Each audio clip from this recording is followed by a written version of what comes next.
Akkam jirtan kabajamtootaa fi jaallatamtoota hordoftoota keenya oduu fi odeeffannoowwan keenya qabannee dhiyaanneetiin jirra hanga xumuraatti nu waliin turam. Baqataan Itoophiyaa abbaa taayitaa immigireeshinii Ameerikaatiin to'atamee ture tokko lubbuun darbuun himame. Baqataan Itoophiyaa abbaa taayitaa immigireeshinii Ameerikaatiin to'atamee ture maqaan isaa Saraawit Gazahan jedhamu lubbuun isaa darbuun himameera. Baqataan umriin isaa waggaa 45 ta'e kun wirtuu wal'aansa fayyaa Yuunaayitid Baanar jedhamuun kutaa bulchiinsaa Phoenixtti argamu keessatti wal'aansa taasifamaa fi kan ture yommuu ta'u akka lakkoofsa Itoophiyaa amajjii 21 bara 2017 ture. Dooktorri du'uu isaa mirkaneessuu abbaan taayitichaa ibsa guyyoota muraasa dura baaseen beeksise. Baqataan kun wal'aansa fayyaa argachaa kan tureenillee wanti du'a isaatiif sababa maal akka ta'e kan hin baramin ta'uu ogeessi fayyaa kun gabaaseera. Saraawit akka lakkoofsa Itoophiyaa muddee 14 bara 2017 irraa kaasee wirtuu wal'aansa fayyaa Baanarii kaasee Giraanditti booda ammoo wirtuu wal'aansa fayyaa Yuunivarsiitii Baanar keessa ciisee wal'aanamaa kan ture ta'uu ragaan abbaa taayitaa immigireeshinii fi gumrukii jechaa gabaase jechuun himameera. Akka ragaan ICE irraa argame agarsiisutti Saraawit Ameerikaa kan gale akka lakkoofsa Itoophiyaa bara darbe hagayya 13 bara 2016 akka ture himameera. Akkuma biyya seeneettiin eegdota daangaa Ameerikaatiin qabamee hatattamaan akka biyyaa ba'u akeekkachiifni kennameefii ture. Ibsi kun dabalataan duuti isaa maatii baqataa kanaatti himamuus eerameera.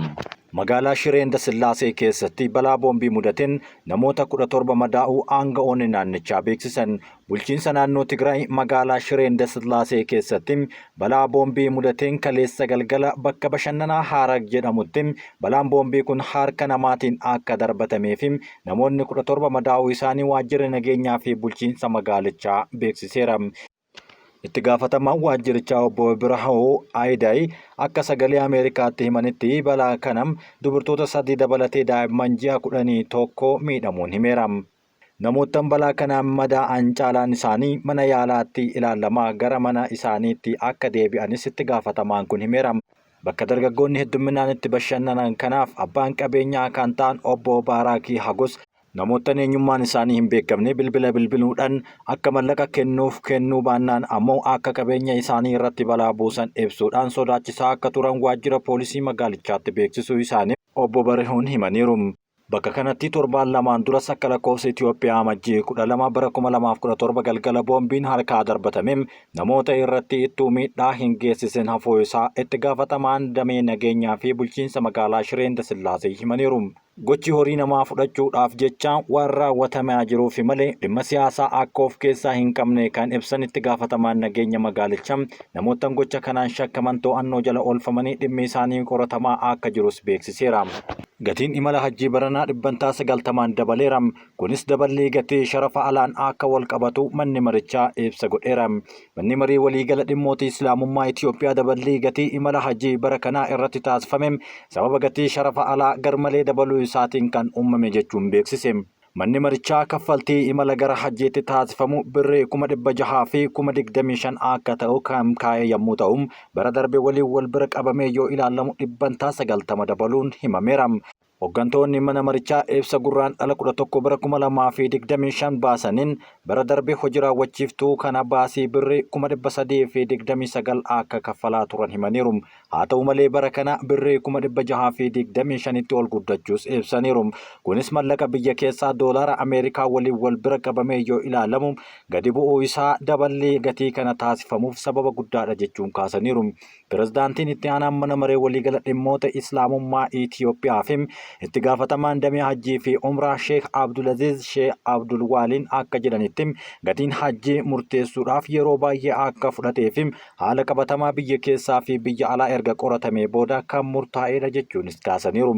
Sheekh Abdulaziz itti dabaluudhaan manni marichaa kaffaltiin imala hajjii dandeettii uummata kaffaluu waliin akka wal simsiisuuf carraaqee guddaan kan godhame ta'us humni bittaa qarshii Itoophiyaa laafaa ta'uu fi meeshaaleen hundi maallaqa biyya alaatiin ta'uu isaanii kaffaltiin kun akka dabalu taasiseera jedhan.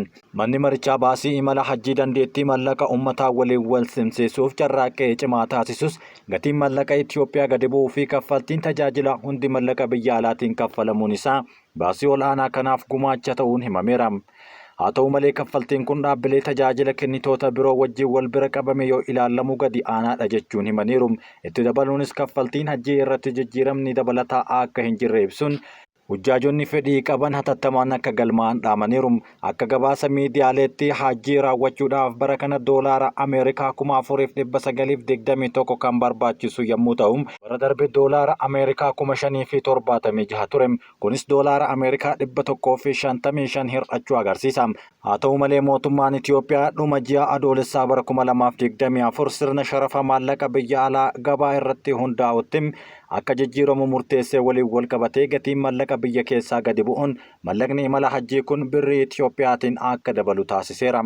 Kunis doolaara tokkoof birrii 57 gara sadarkaa amma jirutti doolaara tokkoof birrii 125tti dabaleera jechuun dubbataniiru. Hir'inni gatii imala hajjii doolaaraan jiru kun yoo maallaqa biyya keessaatiin shallagamu baasii hajjii kana dabaluu gumaacha taasisu ibseera. Waggaa darbe musliimoonni miiliyoona 1.83 ol Su'uud Arabiyaa magaalaa Makkaatti hajjii kana kan raawwatan yommuu ta'u, bara kana hajjiin waxabajjii 4 hanga 9 gidduutti bara 2025 raawwatama jedhamee eegama. Akka manni marichaa jedhutti Itiyoophiyaan gara imala hajjii kanaaf bakka 43 argatuudhaan biyyoota Afrikaa keessaa imala hajjiitiin iddoo ol'aanaa galmeessisan keessaa tokko yommuu taatu, kunis Naayijeeriyaatti aanuudhaan sadarkaa lammaffaa irratti kan argamudha jechuunis ibsa godhaniiru. Gamtaan Awurooppaa namoota kirkira lafaatiin hubamaniif gargaarsa yuuroo 200,000 ramaduun himame. Gamtaan Awurooppaa hawaasa kirkira lafaatiin tibbana naannoo Affaar, Amaaraa fi Oromiyaa keessatti mudatee miidhamaniif gargaarsa namoomaa yuuroo 200,000 ramaduu beeksise. Gamtaan Awurooppaa ibsa guraandhala 11 bara 2025 baaseen maallaqni kun duula waldaan fannoo diimaa Itiyoophiyaa taasisaa jiru maallaqa bishaan qulqulluu, mooraa boqonnaa yookaan dahoo, eegumsa fayyaa, tajaajila qulqullinnaa fi fayyaa hatattamaa dabalatee gargaarsa barbaachisaa ta'u akka kennuuf ni gargaara jechuun waan itti amaniifidha jedhan. Pirojektiin ji'oota 4 turu kun hanga dhuma caamsaa 2025tti kan adeemsifamu yommuu ta'u, namoota naannolee miidhaan cimaan irra gahe keessatti argaman 10,000 ta'an fayyadamoo kan taasisu jechuunis kaayyeeffateera. Maallaqni kun gumaacha gamtaa Awurooppaa fandii deebii balaa hatattamaa Federeeshinii Waldaalee Fannoo Diimaa fi Baatii Diimaa idil addunyaatiif taasisu keessatti kan ramadamudha. Sochiin kirkira lafaa tibbana naannoo Amaaraa godina Shawaa Kaabaa kan naannoo Affaar waliin waldaangessu jiraattota tilmaamaan 10,000 ta'an irratti dhiibbaa geessisuu isaa gabaasni kun mul'iseera. Kunis Affaaritti namoonni 55,000 balaa kanaan miidhamanii fi Oromiyaa keessatti ammoo 30,000 ol miidhaman dabalatee walumaa galatti lakkoofsi namoota saaxilamanii gara 100,000 ni caala jechuun dubbateera.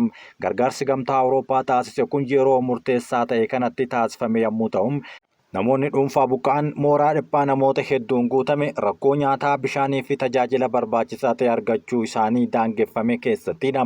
Akka gabaasni dhiheenya kana baase mul'isutti namoonni kirkira lafaa kanaan miidhaman gargaarsi mootummaa fi dhaabbilee garaagaraa namoomaa gahaa akka hin taane ibsamee ture. Itiyoophiyaan gama sadarkaa malaammaltummaan biyyoota addunyaa irraa 99ffaa taate. Dhaabbanni idil addunyaa Tiraanspaarensii Intarnaashinaal jedhamu kan sadarkaa malaammaltummaa gamaaggamuun biyyoota addunyaaf sadarkaa kennu 2024 Itiyoophiyaa sadarkaa 99ffaa irra kaa'eera.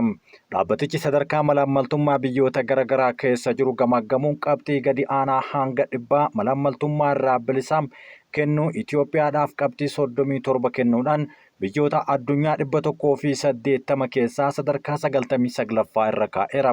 Gabaasa dhaabbatichi baase akka agarsiisutti Itiyoophiyaan bara 2022 qabxii 38 argachuun sadarkaa 94ffaa irra turte yoo ta'u, bara 2023 ammoo 37 argachuun sadarkaa 98ffaa turte.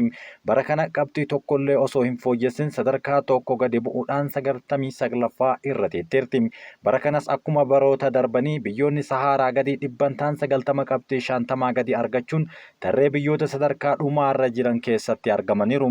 Biyyoota Saharaa gadii keessaa Eertiriyaan qabxii 13, Soomaaliyaan 9, Suudaan kibbaa 8 biyyoota madaallii kanaan qabxii gadi aanaa argatan ta'aniiru. Biyya ollaa Itiyoophiyaa Keeniyaan ammoo qabxii 32 argachuudhaan addunyaa irraa sadarkaa 121ffaa qabatteerti. Kanneen qabxii gaarii argatan ammoo Seeshels qabxii 72, Keep Verde 62, Botswaana 57, Ruwaandaa 57 akka argatan gabaasni Tiraanspaarensii Intarnaashinaal ni agarsiisa. Sadarkaa idil addunyaatti Deenmaark qabxii 90 argachuun akkuma bara darbee ammas sadarkaa 1ffaa argatteerti. Isheetti aanuun Fiinlaandii fi Singaapoor sadarkaa itti aanan qabataniiru. Biyyoonni qabxii 50 gad argatan rakkoo malaammaltummaa hammaataa kan qaban ta'uu kan eere dhaabbatichi biyyoota addunyaa keessaa 70 akka dhihaatan qabxii 100 keessaa 50 gad warra argatanidha. Itiyoophiyaanis biyyoota kanneen keessatti kan argamtudha. Biyyoonni 32 bara 2012 irraa kaasee walitti aansee qabxii isaanii gadi eeruun malaammaltummaan sadarkaa addunyaatti dabalaa jiraachuu gamaggamni bara 2024 agarsiiseera. Akka addunyaatti qabxiin giddugaleessaa 43 ta'uunis ibsameera. Sirni haqaa aangawoota to'achuu fi haqummaa mirkaneessu yoo ijaarame malee malaammaltummaan rakkoo hawaasaa ta'uu kan itti fufu ta'uu dhaabbatichi eereera. Muusaa Faqii Mahammad riiformiin dhaabbatummaa gamtaa Afrikaa jijjiirama bu'uuraa haala fiduun gaggeeffamaa jiraachuu himeera. Riiformiin dhaabbatichaa gamtichaa jijjiirama bu'uuraa haala fiduun gaggeeffamaa jiraachuu dura taa'aan gamtaa Afrikaa Muusaa Faqii Mahammad ibsaniiru. Walgahii idilee 46ffaa mana maree hojii raawwachiiftuu gamtaa Afrikaa gaggeeffamaa jira. Muusaa Faqii Mahammad walgahicha irratti bara hojii isaanii dameelee qonnaa fi hawaasummaan hojiileen tokkummaa Afrikaa cimsan gaggeeffamuu ibsaniiru. Riiformiin dhaabbatummaa gamtaa Afrikaas jijjiirama bu'uuraa haala fiduun gaggeeffamaa jiraachuus dubbateera. Gama biraatiin nageenyaa fi tasgabbiin ardichaa ammallee xiyyeeffannaa kan barbaadu ta'uu himeera. Qaamolee eeyyamaan ala Finfinnee fi naannoo isheetti diroonii suuraa kaasan irratti tarkaanfiin fudhatamaa jiraachuu ibsame. Qaamoleen eeyyamaan ala Finfinnee fi naannoo isheetti diroonii suuraa kaasan irratti tarkaanfiin fudhatamaa jiraachuu tajaajilli nageenya odeeffannoo biyyaalessaa ibse. Tajaajilichi ibsa miidiyaaleedhaaf ergeen magaalaa Finfinnee fi naannoo isheetti eeyyamaan ala diroonii fayyadamuun kan hin danda'amne ta'uu tibbana ibsuu yaadachiise. Qaamoleen hubachiisa kana hojii irra hin oolchine irratti tarkaanfii fudhachaa jiraachuu beeksiseera.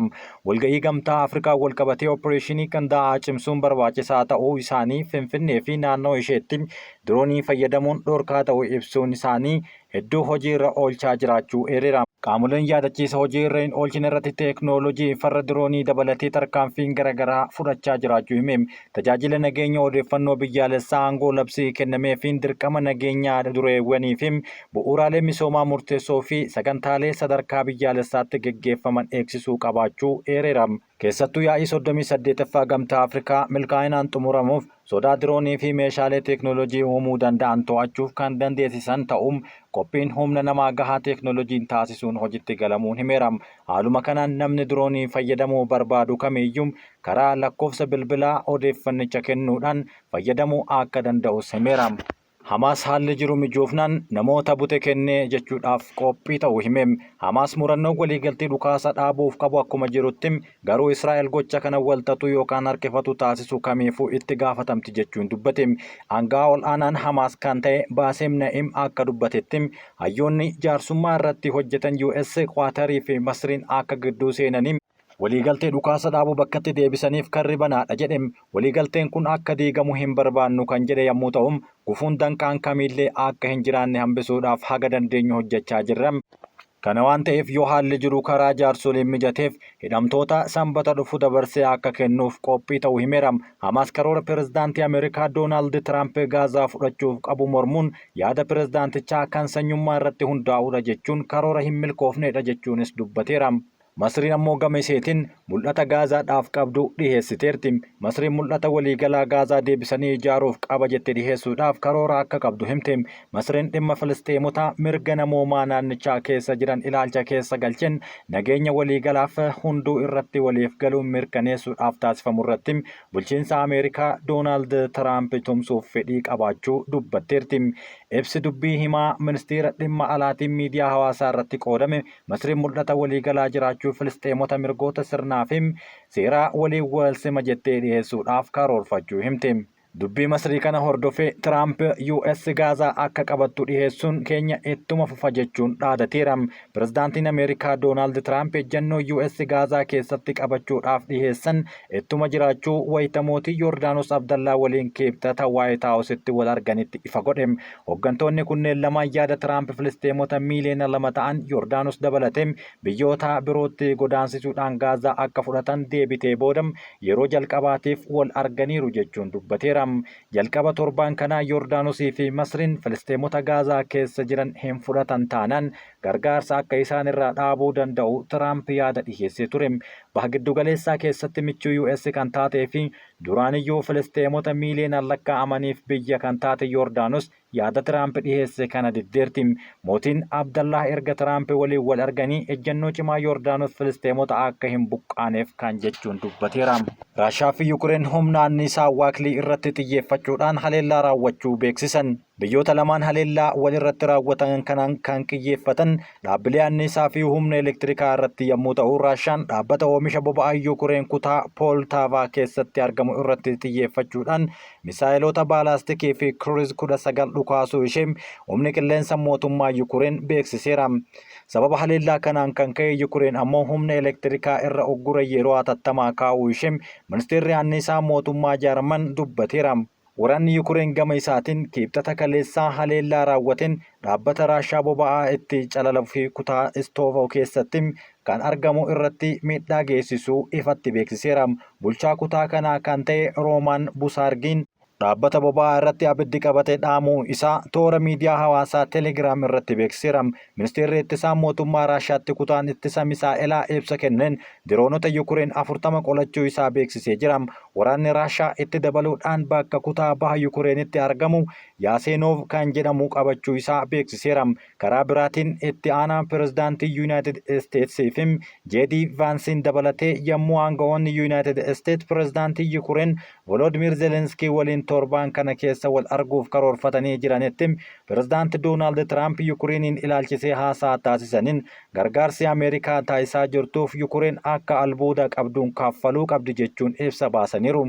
Walgahii dhimma nageenyaa torbaan kana biyya Jaarman magaalaa Muunik keessatti taasifamu irratti kan hirmaatan itti aanaan pirezidaantii Ameerikaa Jeedii Vaans, ministeera dhimma alaa Maakro Ruubiyoo fi jeneraal soorama bahanii dhimma Yukureen irratti hojjetan akka muudan Leetanaal jeneraal Kaayet Kolleej pirezidaantii Yukureen waliin wal arganii akka mari'achuu danda'an ibsaniiru. Doonaald Tiraamp ibsa wiixata darbee kennaniin Zelenskii wajjin tarii dubbachuu akka danda'an himuun isaanii gabaafameera. Kabajamtootaa fi jaallatamtoota keenya oduun ammaaf isiniif qindeessine kanumaa waan nu dhageeffattaniif galatooma.